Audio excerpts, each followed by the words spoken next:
hoy toca abordar un poquito el resumen de la unidad de Estados Unidos. Y ya sabéis, como lo he dicho en clase varias veces, que básicamente en los manuales y en los libros de cuarto de la ESO aparece Estados Unidos con motivo de su independencia. Vemos su independencia y poco más, sin profundizar un poquito en cuáles son las características fundacionales de ese país. Lo digo porque conociendo un poquito las características de cómo llegaron, de cómo se organizaron, de cómo vivieron durante sus primeras décadas y sus primeros siglos bajo dominio inglés, y luego lo que les sucede y cómo se van a organizar con la independencia, pues podemos más o menos que sacar unas cuantas cosas, características fundamentales del Estados Unidos independiente y que ha mantenido durante más de 2 siglos. Lo digo porque entendiendo eso, pues vamos a entender bastantes cosas de lo que llevan en el ADN de Estados Unidos como nación. Lo primero que tenemos que ver es que la primera zona a la que llegaron fue a la zona de Virginia, y allí fue donde se establecieron los primeros colonos ingleses. Claro, estos son siempre compañías comerciales, se fundan allí con el objetivo de mandar a los primeros colonos a establecerse y sobre todo pues buscando un nuevo mundo. Ya sabéis que si ellos son los creadores de aquello del nuevo mundo, de la leyenda del nuevo mundo. Y es que claro, si existe un nuevo mundo es porque hay un viejo, y en el viejo Europa. Entonces el nuevo mundo va a ser visto como algo vacío, y en lo que ellos van a poder pues olvidar y dejar atrás el antiguo mundo que es Europa, la Europa de los absolutismos, la Europa del antiguo régimen, e instalarse en un sitio donde van a poder prosperar. Ya sabéis que las distintas formas de asentamiento que van a tener, o españoles o portugueses, y en correspondencia con los ingleses en Norteamérica, sobre todo los ingleses, van a ser grupos familiares los que se van a establecer y van a estar siempre buscando, normalmente lo que van a buscar siempre es un trocito de tierra, fundar su granja y poder realizar su vida allí, ¿no? Bien, entonces la primera zona es Virginia. Esta, ya sabéis que de lo poquito que nosotros como españoles conocemos de aquello, pues nos ha legado a través de alguna película o algún cuento o alguna cosita o alguna historieta. Ya sabéis que estas primeras colonias, la historieta por excelencia es la de la señorita Pocahontas, entre otras cosas porque aquí la popularizó Disney con la película. Que ya sabéis que la historia de amor entre Pocahontas, entre la nativa americana y el señor John Smith, que de historia de amor no tiene absolutamente nada. Eso sí, la historia verdadera es la de la señorita Pocahontas esta, y la señorita Pocahontas pues terminó sus días viviendo en Europa, viviendo en Inglaterra, porque se casó con un inglés y se vino para Europa tras convertirse al cristianismo, con lo cual pues entre lo que nos cuenta Disney y la realidad pues no hay comparación, pero bueno. Mira, uno de los hitos fundamentales que tenemos es el del barco del Mayflower. El Mayflower son unos señores que se llaman ellos le van a llamar los peregrinos, los padres peregrinos, los primeros que fueron allí, digamos que imbuidos de un espíritu religioso, de un fervor religioso. Mira, estos señores, estos peregrinos, lo digo porque luego de los peregrinos va a llegar lo de Acción de Gracias.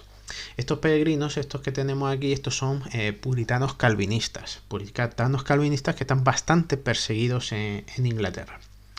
Porque claro, se habla mucho internacionalmente de la Inquisición. Bueno, los ingleses, desde que abandonaron el cristianismo católico con Enrique VIII, pues se dedicaron a perseguir los reyes ingleses a católicos y a aquellos protestantes, luteranos, calvinistas, etcétera, que no comulgaran con la doctrina anglicana. Recordad que la doctrina anglicana, el jefe de la iglesia es el rey, ¿vale?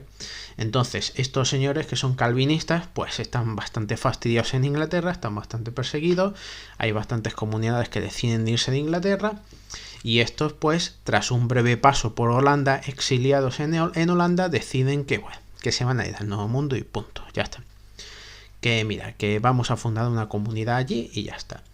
Entonces, pues nada, pues allí viajarán, atravesarán el Atlántico, se terminarán estableciendo, pasarán unos primeros meses muy complicados, empezará a llegar el invierno, no están preparados para el invierno, nos han llevado lo suficiente para sobrevivir, y esta tribu, la tribu de los indígenas que tenían al lado, pues les da tanta penita, que van a compartir sus alimentos con ellos.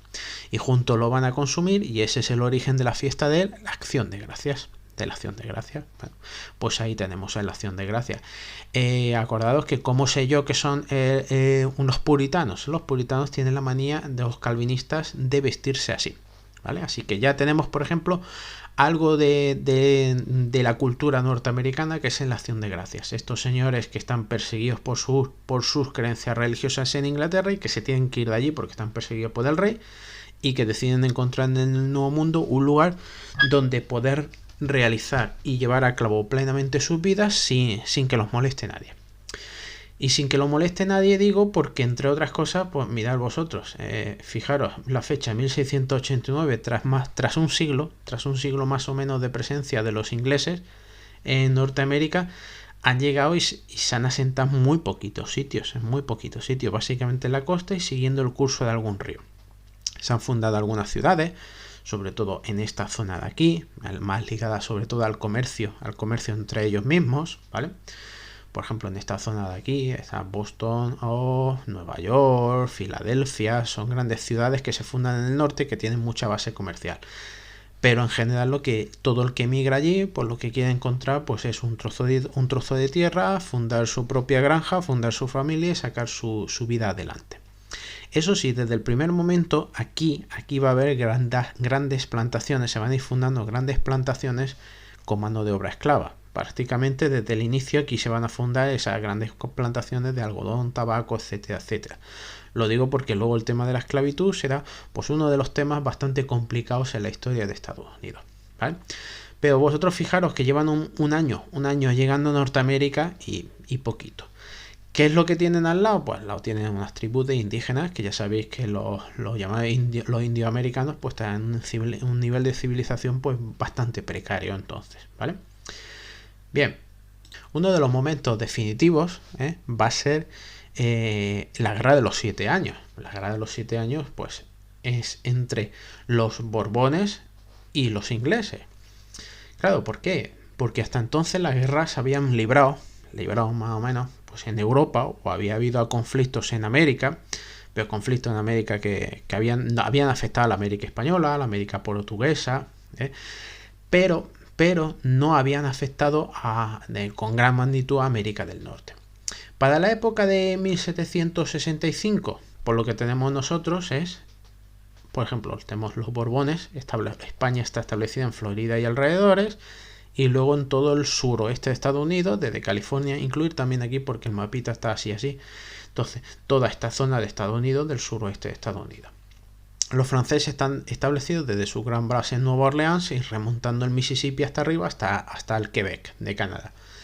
¿Qué es lo que os dije? Esto, wow, qué pedazo de imperio tienen los franceses. Eso no vale para nada. Eso no vale para nada, entre otras cosas porque los franceses tienen muy poquita gente establecida aquí y no controlan apenas el territorio. Fin. Se ha acabado. Queda muy bonito en el mapa. Los franceses son especialistas en tener imperios que quedan muy bien en el mapa. Luego la realidad es otra bien distinta, ¿vale? Y los ingleses que están establecidos aquí. Entonces, durante la Guerra de los 7 años, lo que va a pasar es que las potencias europeas se van a pegar en América. Y eso no les va a caer particularmente bien a los americanos, porque los americanos han ido allí a olvidarse del antiguo régimen, a olvidarse de los monarcas absolutistas, a olvidarse de esas batallas entre países.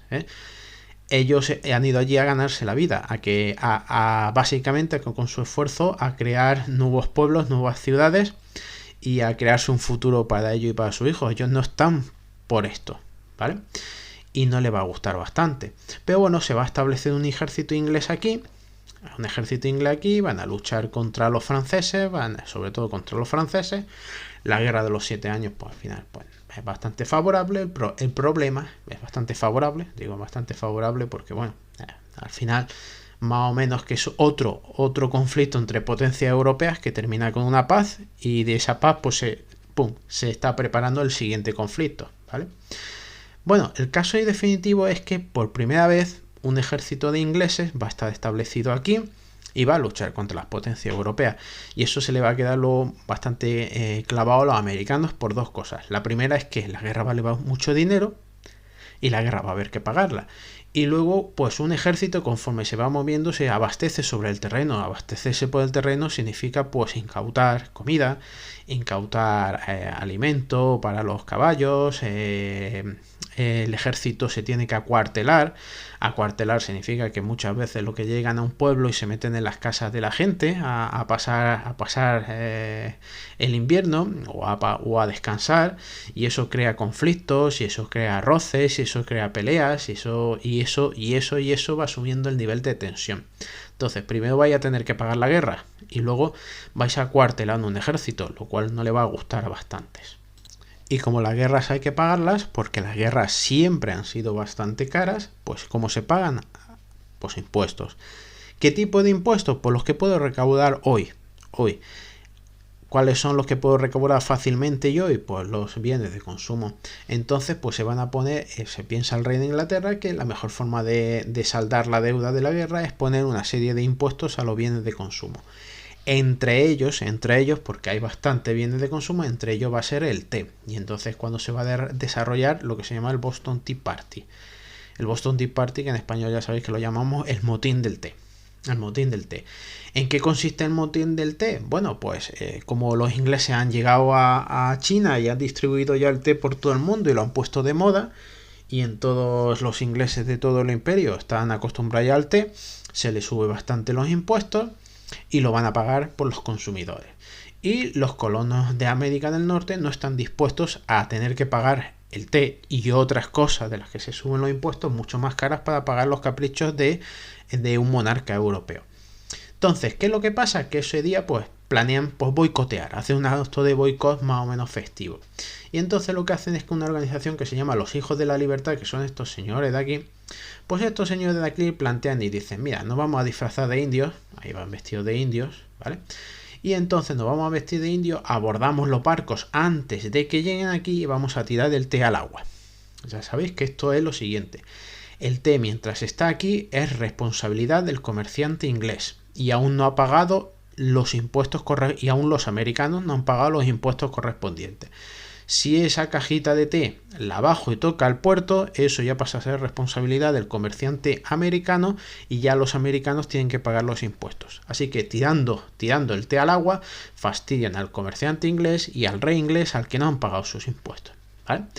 Bueno, ya sabéis, el ambiente festivo, ahí parte a tope, que lo que empieza siendo pues un ambiente festivo terminará pues con una represión de los ingleses, cerrando el puerto de Boston y las primeras manifestaciones en protesta disueltas a tiros y los primeros muertos encima de la mesa. Claro, este día lo que quieren es que el monarca los deje en paz y les quite los impuestos. Después de cerrar el puerto de Boston y disparar a las primeras manifestaciones, lo que se abrirá en la cabeza de los colonos ingleses de Norteamérica es ¿qué hacemos nosotros? Siendo súbditos de un rey europeo que nos mata. No, esto se ha acabado y vamos a buscar crear nuestro propio país. Para cuando sucede lo del motín del té, este es el territorio más o menos que han poblado los ingleses en Norteamérica y han formado lo que son 13 territorios, las 13 colonias, desde la New Hampshire, que es la más septentrional, hasta la más meridional, que es Georgia. Entonces, una vez que pase lo del motín del té, lo que van a hacer es reunirse delegados de las 13 colonias, van a reunirse y van a discutir y al final lo que van a redactar es este documento, ¿no? Es decir, la Declaración de Independencia. 4 de julio de 1776, la Declaración de Independencia, en la que básicamente aquí lo que dicen es que el rey es muy malo, es un tirano, no respeta ningún tipo de pacto, no ha permitido representación en el Parlamento, no ha puesto un impuesto injusto, etcétera, no nos deja otra cosa más que rebelarnos y proclamarnos independientes. ¡Pum! Y aquí tenéis las firmitas de todos los que asistieron.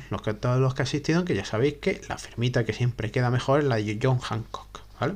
Que es la que está ahí. Aquí pues la mayoría de los grandes personajes de la independencia de Estados Unidos están aquí metidos. Bueno, pues a declarar la independencia. Pues claro, ahora la cuestión es, aquí la tenéis, el que quiera leerse la Declaración de la Independencia, que la lea, tampoco va a hacer tampoco va a ser la ilusión de su vida, ¿vale? Pero claro, ahora la cuestión es, mira, si la guerra de los 7 años al final no la había ido tan mal a los ingleses, oye, ¿creéis vosotros que los Borbones, si surge algún problemita aquí al rey de Inglaterra, ¿creéis que los Borbones querrán vengarse? Sí, ¿no? Yo creo que sí querrán vengarse. ¿Creeréis vosotros que los Borbones franceses, los Borbones españoles van a ayudar a los rebeldes de América del Norte contra el rey de Inglaterra? Pues sí, exacto, efectivamente. Se van a querer vengar y bastante, ¿vale? Así que bueno, cuando los colonos de América del Norte declaren la independencia y empiecen su lucha, formarán las primeras milicias, que esas primeras milicias pues no hubieran podido derrotar al ejército inglés a no ser que se despliegue un ejército francés en su ayuda y se despliegue también pues españoles en su ayuda y sobre todo ayuda económica, comida, etcétera, etcétera, etcétera, ¿vale? Bien, bueno, pues declaran la independencia, empieza la guerra y demás, ¿vale?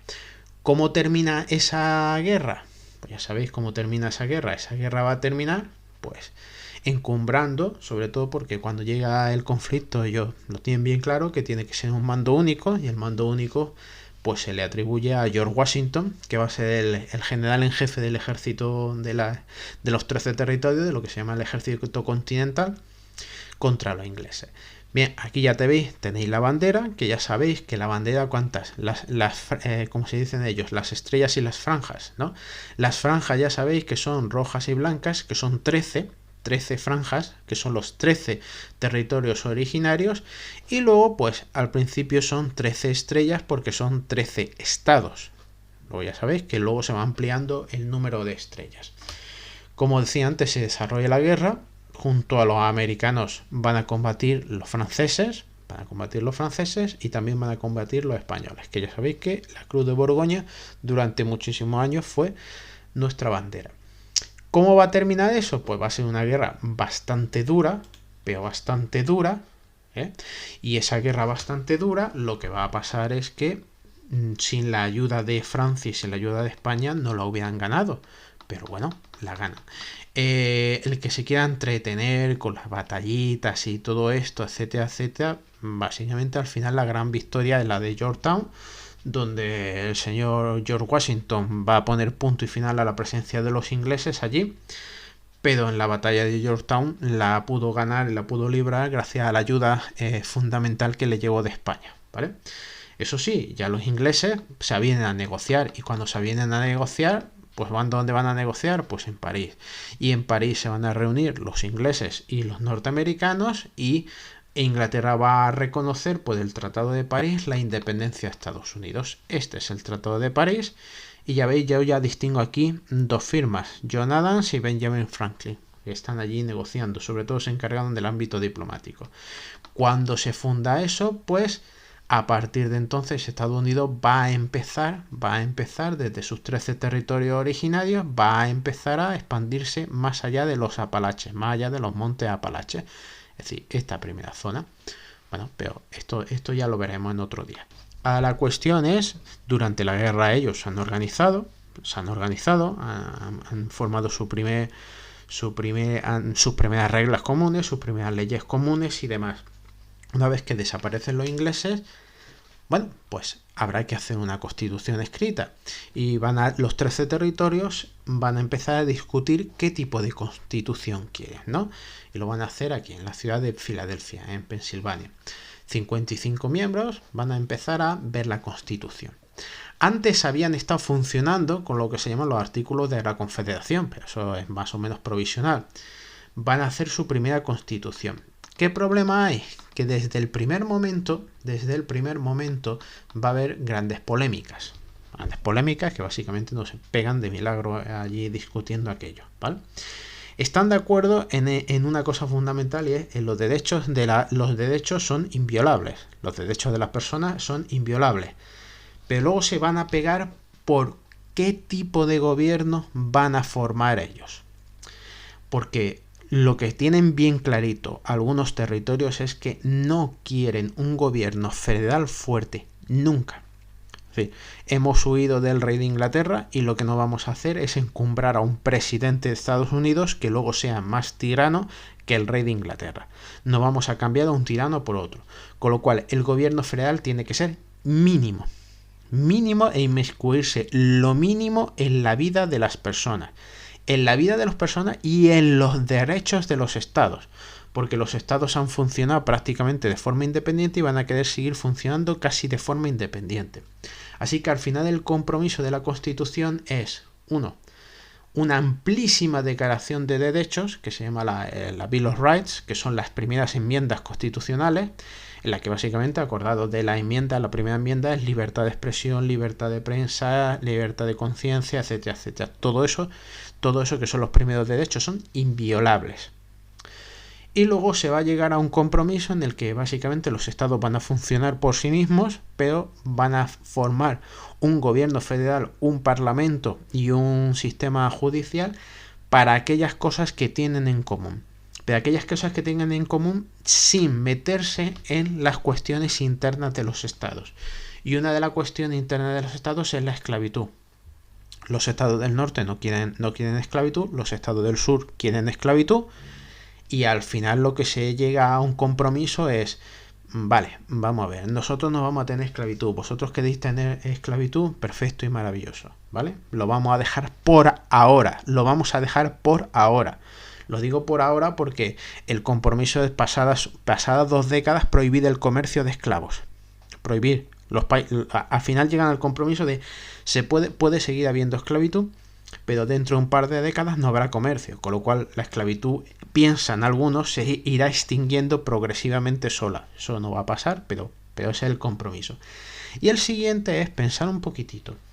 Los esclavos en el sur, que son bastante numerosos, va a contar luego, porque cada estado luego, de acuerdo a su población, va a tener una cuota de poder una cuota de poder e influencia en el gobierno federal, en las elecciones, por ejemplo. Oye, ¿los esclavos van a contar? ¿Van a votar? No, los esclavos no van a votar. Pero ¿van a contar en los derechos de los estados? Pues al final se llega a un compromiso porque dicen los del sur. Sí, los esclavos no van a votar, pero tienen que contar a efectos de población y de otras cositas para ver nuestra cuota de influencia en Washington. Y los estados del norte dicen, si no votan no pueden tener cuota de influencia. Al final llegan a un compromiso y es que un negro es 3/5 partes de persona. Sí, como lo oís. Un negro es 3/5 partes de persona. Con lo cual, pues, ya sabéis, se empiezan a contar 3/5 partes de persona a efectos de poder, del poder, ¿vale? Por eso digo, el principal problema es las discusiones que tienen durante la Constitución y al final se llegan a compromisos. Esos compromisos luego van a estallar 80 años más tarde con la Guerra Civil, ¿vale? Bien. Y bueno, y el primer compromiso al que tienen que llegar es quién es el presidente. ¿Y quién es el presidente? Bueno, pues el presidente dicen, y qué mejor que George Washington, que es el que nos ha liderado la independencia. Y entonces, pues George Washington, que es el general de los ejércitos de la independencia, va a ser el primer presidente. Por cierto, el primer presidente que tuvo doble mandato, estuvo 8 años y es el único elegido por unanimidad. Porque no se hizo por voto popular, sino por voto de los delegados. Todos los delegados estuvieron a favor, no tuvo ningún voto en contra. Eso no lo va a conseguir nadie más en la vida. Claro, una de las funciones del gobierno federal va a ser con el tiempo imprimir moneda, para que haya una moneda común entre los 13 territorios y no cada una funcione de una manera independiente. Así que qué mejor para inaugurar la moneda que ponerle a George Washington, ¿vale? Luego, ¿qué tenemos? Pues después de George Washington vendrían otra serie de presidentes, ¿vale? El segundo presidente de la historia de Estados Unidos es ya John Adams, que también tendrá su billete, ¿no? Míralo, ahí tiene su billete. Lo que pasa es que, como no hay billete, pues contra este conmemorativo, entre otras cosas, porque mirar qué nivelón. Es un billete de 1 millón de pavos. Entonces, no va a ser de curso legal, ¿verdad? Bien. Pero lo que me llama la atención es que, mirad, lo he puesto por esto. Mira, el Capitolio de Estados Unidos, es decir, la sede del legislativo, este es ¿cómo pone? The Original Capitol Building, en 1800, en 1800. Lo digo porque este Original Capitol Building, no me voy a meter en mucho más, pero que sepáis que en 1815 le da a los ingleses por invadir Estados Unidos.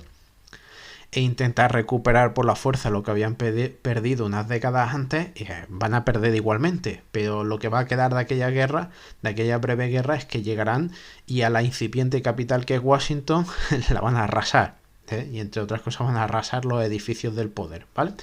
Bueno, segundo, que es John Adams, luego tendremos a Jefferson como tercer presidente. Aquí tenéis con su billete de 2 pavos, y a Madison, que le he encontrado por aquí también una moneda conmemorativa, ¿vale? Los cuatro primeros presidentes, y todos ligados a algo fundamental de la independencia. Por ejemplo, aquí John Madison le estoy viendo que es el autor de la Carta de Derechos. Es decir, este es fundamental.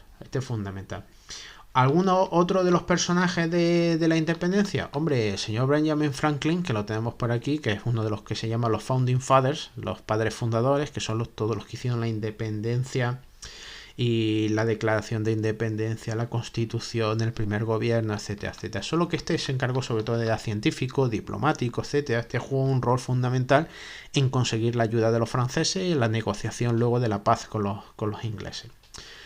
Pero no se dedicó a político profesional, dejémoslo ahí, ¿no? Bueno, aquí tenéis, entre otras cosas, pues como era científico y demás, y fue el primer creador, por ejemplo, el primer creador. Fue un tío que fundó bastantes librerías, fue un tío también que hizo bastantes investigaciones matemáticas del tema de la electricidad, etcétera, etcétera. Bueno, pues bien, ¿no? Bueno, poniendo un poco de presidente de Estados Unidos, este no tiene nada que ver, pero bueno, como lo pongo siempre, porque es dentro de los presidentes de Estados Unidos de los más reconocibles. Es que os pone uno una cara de George Washington y no sabéis quién es. Os pone alguno, no sabéis quién es, pero por lo que sea siempre sabéis todos quién es Abraham Lincoln. Abraham Lincoln, recordad, este no es de la época de la independencia, este será ¿os acordáis todos esos asuntos que han dejado así un poco apartados y de compromiso en la Constitución? Que los del norte no les gustaba, a los del sur no les gustaba esto, tal, y sobre todo el tema de la esclavitud, y lo dejaron pendiente para un futuro. Bueno, pues todo eso le va a estallar durante la presidencia de Abraham Lincoln a partir de 1860. Pero claro, eso será ya otra unidad.